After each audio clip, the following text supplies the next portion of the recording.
Hi everyone, I'm Natalie Henry Charles, and today we are going to be talking about how to work from home as a work-at-home mom.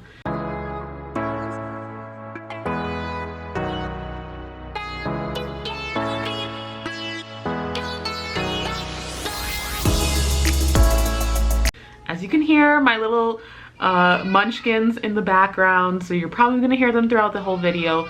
But again, this is one of the this is kind of one of the things that goes with working from home. Being a work-at-home mom is a beast in and of itself. You are a working mom plus a stay-at-home mom, and I think the two can definitely get a little bit confusing. My family, we are Trinidadian. My parents are from Trinidad, and the roles can kind of get a little bit confusing. You know, my mother, she stayed home with us, and she really didn't start working until we were well into high school and college. So I think that sometimes with family members, it can get a little bit confusing when you say you are working and you are at home taking care of the kids. So today we're going to talk about working from home, how to get stuff done, you know, basically be the boss that you are. Just had to calm my kids down. So again, all of these are things that you have to kind of understand come with the territory of being a work-at-home mom. You're gonna have a lot of start and stops. You're gonna have a lot of distractions. And today we're gonna talk about how to overcome all of those things. So the first thing I would say is get help. I'm coming from a traditional two-parent household. I'm fully aware that not everybody has that same luxury and not everyone has that same privilege. My husband does a lot for our family. He works full-time. Currently, right now during quarantine, he is working from home. So there's a lot of, you know, he's a lot more hands-on during the day than he would normally be. Normally he would go to the office. Right now he's able to help with poop and whatever else I may need, anything that may come up. So for right now, we are definitely tag teaming parenthood during the day, and then I have come to the conclusion that the best time for me to work is honestly after the kids go to sleep.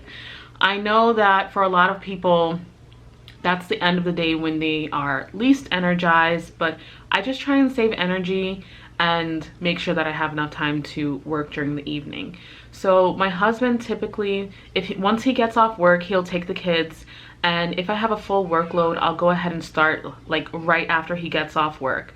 The reason for that is sometimes I don't want to be working really late into the night, and so if I start working after dinner, I kind of start, you know, checking off to-dos, and that way I don't have to work as late. So the first thing I would say is get help. Normally when we are not in quarantine, I do have my mother help, my sister. My mom is off on Tuesdays and Wednesdays, so that does help because she's off during the work week, which is helpful for me.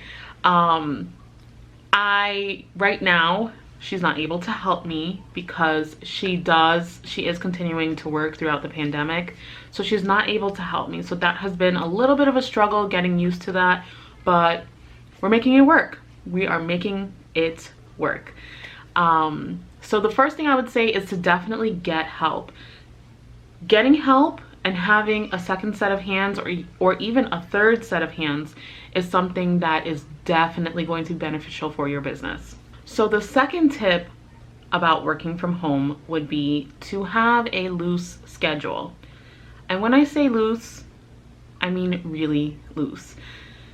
Have an idea when you want things to happen and when you would like to possibly accomplish things, but understand in the back of your head that when you have children, nothing is going to go according to plan exactly. So we have a loose schedule, meaning we wake up, we get ready for the day, we have breakfast, and right after the kids have breakfast, I do try and get some work done. I usually have about a solid 45 minutes to get some things done. So like emails, social media, any type of small tasks, something that's not very so what I'll do is if I have a lot of orders, I'll print them the night before, and then in the morning, in that 45-minute mark, I'll write all of my thank you notes that go with the orders. And then that way I can pretty much, you know, everything's pretty much ready to go. All the hard work is done, but I just have to write the thank you note and put them in the package. So simple tasks is usually what I do in that 45-minute period. After that 45-minute period, it's usually either snack time or an early lunch. Once we get lunch out of the way, then I would say like I have another like solid hour of them playing amongst themselves and not fighting. And then from there, in that time, again, I try and get stuff done that's, you know, very, you know, tasks that are minimal, tasks that don't have a lot to them.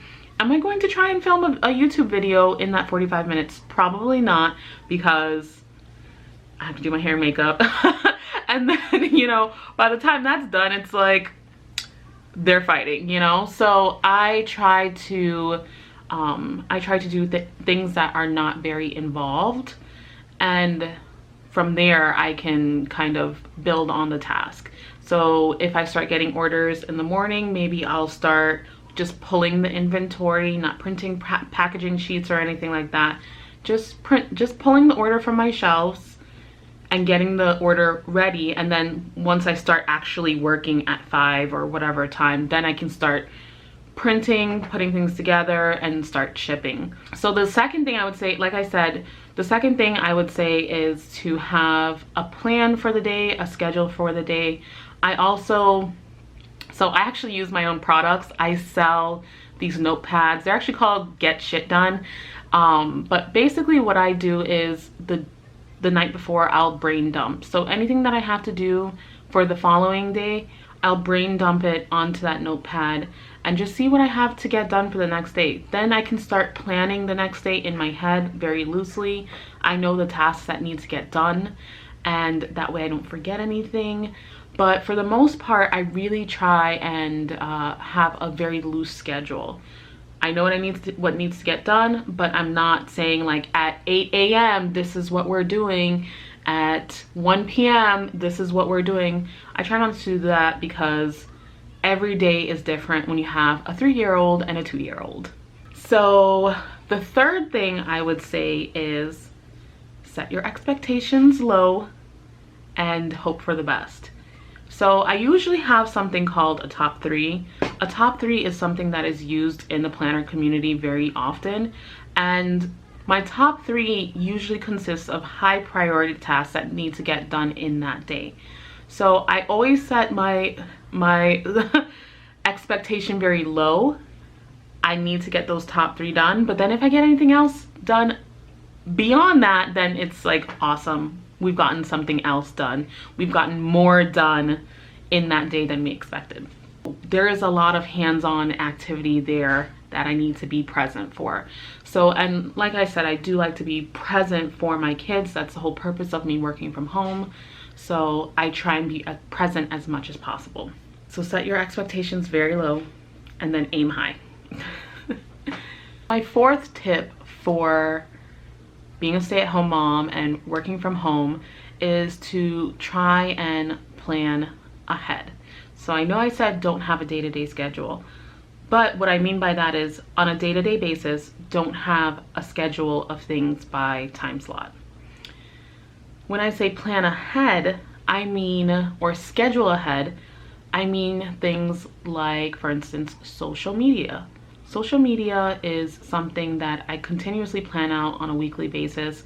Sunday is kind of like my studio day where I can film videos, where I can plan out my social media for the week. And Sunday is kind of that day where I try and get as much work done as possible. So try and have one of those days per week. That's what I mean by like plan ahead. So I know that on a Sunday, I'm gonna get shit done. On a Sunday, I'm going to plan ahead my content for the week, for the new week. And when I say plan ahead, I also mean I know that by Sunday, I have to have a video idea because that's the day that I'm gonna shoot. By Sunday, I have to have content ideas so that I can plan the rest of my week for social media. So planning ahead and scheduling things out ahead of time is going to help you time manage. It's going to help you batch your content, and it's going to help you run your business a little bit more effectively than just flying by the seat of your pants and doing things within the moment. Every time I try and post to social media, like in the morning, things just get so hectic. I like to write really long captions most of the time for my social media, and I find that I'm not able to even like think and get a word in my head if there's a lot of like screaming and running and yelling, and they're having fun, you know, but at the same time, mommy can't think. So planning ahead and scheduling things out ahead of time is going to help you a ton. That's what helps me. That's what helps me get content out. So the 5th tip I would say is to not be hard on yourself. I am very hard on myself. I'm very critical of myself. And let's be honest, mom guilt is very, very real. I have so much mom guilt, and you know, the whole purpose of us working from home is because we want to be there to raise our children. Well, for me it is. I take pride in raising my kids. I take pride in being one of their primary caregivers.